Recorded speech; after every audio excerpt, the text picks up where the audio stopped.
Troy Camacho, the Casual Gourmet, is in the kitchen today. And do you have any squid ink? I do not have any squid ink. Well, would it work in this meal that you're cooking? You know, just like that hamburger, it might not look so nice. But this looks amazing. Troy, as always, brings a colorful bouquet to the kitchen. And what are we cooking today? We're actually going to do a gumbo. But, you know, gumbo is like anything else in a family recipe. It is up to the person making it. It's everything in the kitchen covered. So we're actually going to do a little chicken, crawfish, and chorizo. Perfect for a rainy weekend, right? Absolutely. And we're getting into that fall seasons where gumbo sort of seems perfect, right? Absolutely. And what is this? You know, what? Fan favorite there, a little Bud Light. Got to cook with a little beer, right? We'll get cooking in just a moment, everybody.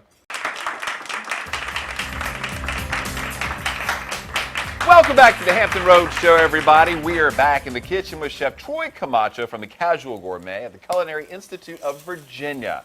He is making chorizo, chicken, and crawfish gumbo for us this morning. Something perfect for a rainy September weekend. Absolutely. Oh, gosh, just the sound of rainy weekend sounds awful.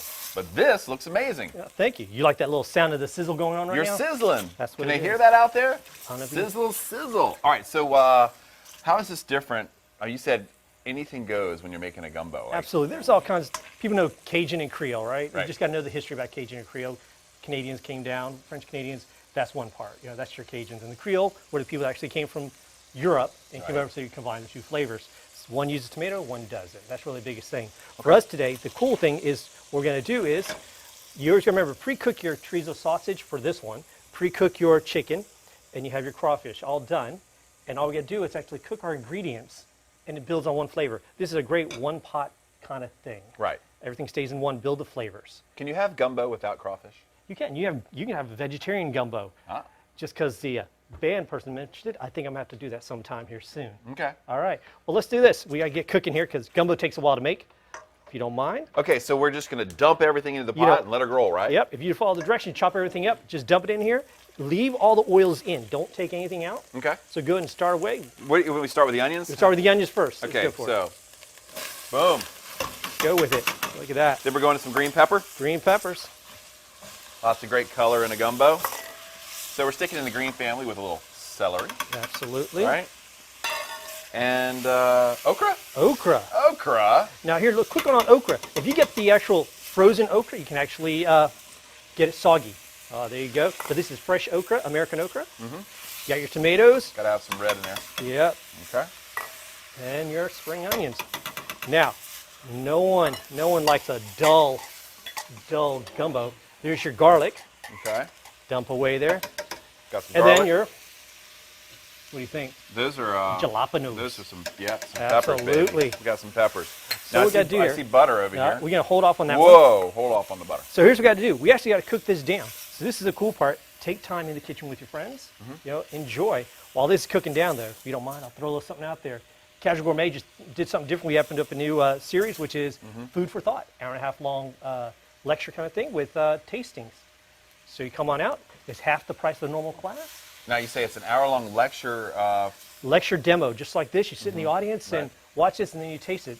We have our opening one is actually exploring the fifth sense. What kind of meals are you cooking, and what are you exploring? We're actually exploring umami, Okay. which is the fifth sense, and we're going to be doing cheddars. We're going to do homemade cheeses. Okay. Right, you'll be making those kind of things up there, and if everything goes well, like we think it will, we'll open it up for more classes. And maybe eventually you'll talk about the uses for squid ink.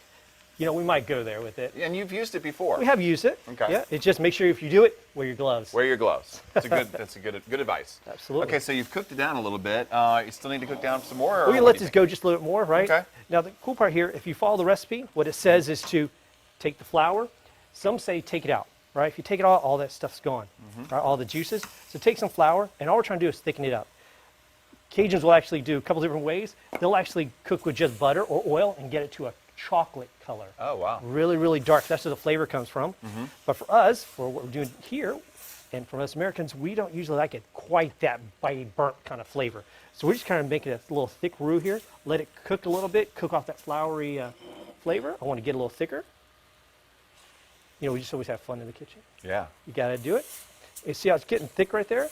What's going to happen when we add our actual juice to it, right? This is actually chicken stock. You can do vegetable stock. You could actually use beef stock, whatever you're trying to go there. and that's going to actually thicken up inside here. Let it reduce down, and then you add your products. You know, it's amazing how that just thickened up with a little bit of flour. I mean, it really made a big difference. Absolutely. So now I want to do that butter that you got there. Throw some butter in there for me. Some or all? Just a little bit of butter. We'll do this right here.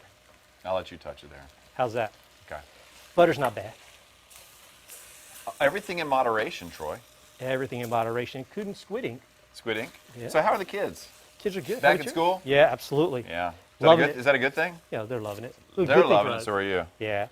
How about your son? Playing good baseball? Yeah. As a matter of fact, leaving for East Carolina tomorrow, so Awesome. baseball. So listen, we'll talk more things, baseball, squid ink, and gumbo with Troy in our next segment. As always, good job. Thanks a lot. We do good.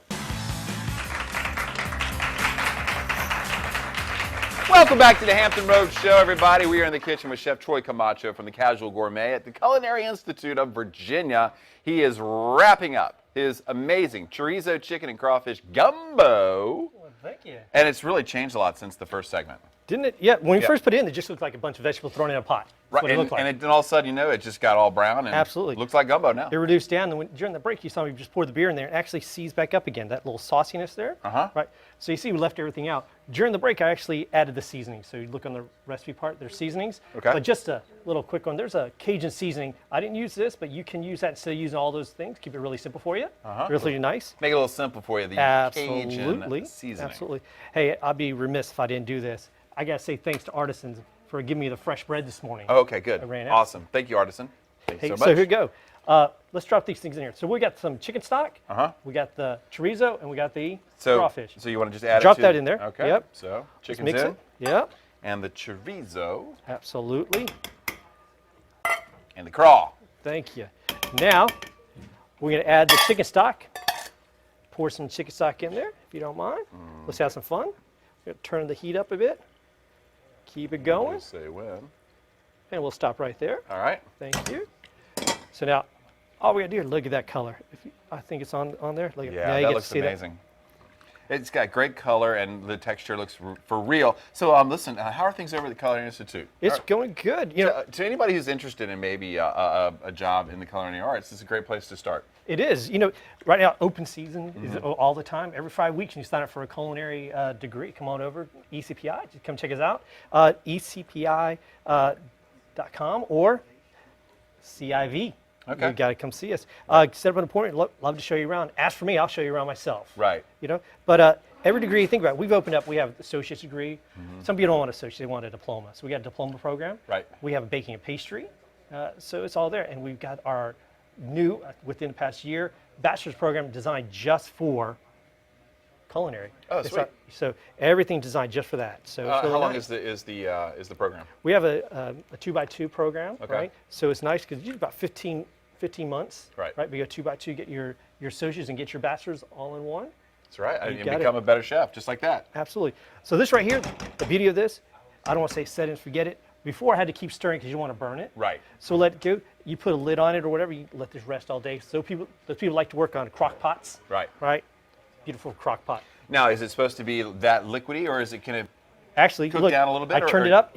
When it cooks down, it's actually going to thicken up as we go. to thicken up, right? Yep. So it's nice. But look at that. It looks beautiful, doesn't it? Yeah, that looks amazing. So what I got here for us also, I did a little rice. Okay. Right. That's kind of classic. Put a little rice in the middle, put some gumbo, and eat it. Other people don't do that, but we do. 'Cause we can, right? We do because we can. All right. But on that, are you having fun on this one? This is good. That looks amazing, and I think it's perfect. Like we were talking about how it's a seasonal dish. It doesn't seem like you would be, in July or August, something like that, Nah. making a gumbo. But since it's September, it's going to be raining, and there's going to be a little cool front. Seems to be just about right. I can let you know. Think about gardening, right? Yeah. Can you get outside and garden when it's raining? Not really. Not really. Can if you want. Come But chat CIV. This is something we did. We actually put a hydroponics. It's huge. You got to come out and see it. Hydroponics. Fresh vegetables. And the cool part is on beds of 5 weeks. So basically you start off with 1 week. Next week, move it down to a tray, move it down to a tray. By the end of the 5 weeks, you're harvesting. Oh, wow. And so it's actually sustained. Continuous. Continuous. Right. Now the plants are huge, beautiful, fresh, no herbicides or anything. It's nice. Now, with hydroponic gardening, is it year-round or? It is year-round. It It's is really year-round? nice. Absolutely. Okay, very nice. Yeah, I'd love to have you come out. But this is going to cook down. And I know we're going to have a break here. You're going to go see the other part. I'll plate up. Different kind of plates. You can get big bowls, little bowls. But the thing is, actually, to have it so you can actually get everything. Right. It's not really meant to be just a soup. Right. You know, we want to get hearty because this should be filling you up. It's hot outside. You're not going to want to do this. It's cold, absolutely. And you got to do this. Gotta spice it up a little bit. Little Louisiana. So you want to do it? Louisiana hot So I'm going to sauce. hit this right here. I'll taste it just a little bit. We don't want too much, right? Look at you. You just keep on Just going. a little bit. Look, I see people cringing. There we go. No. You mix it all in, you'll never know the difference. Absolutely. All right, so listen, Troy, that looks amazing. What'd you think of Gary? What'd you think of Gary? You know what the thing? I can't follow up somebody's junk like that. Well, I mean, that's a tough story to follow right there. We're going to hear more about that in just a moment. Chef Troy Camacho, culinary instructor at the Culinary Institute of Virginia, program director. And the Casual Gourmet, you can find out more at casualgourmet.com. Give him a call at 217-3189. We're going to come back later on in the show and we're going to try his gumbo. But now it's over to the buzz. We're going to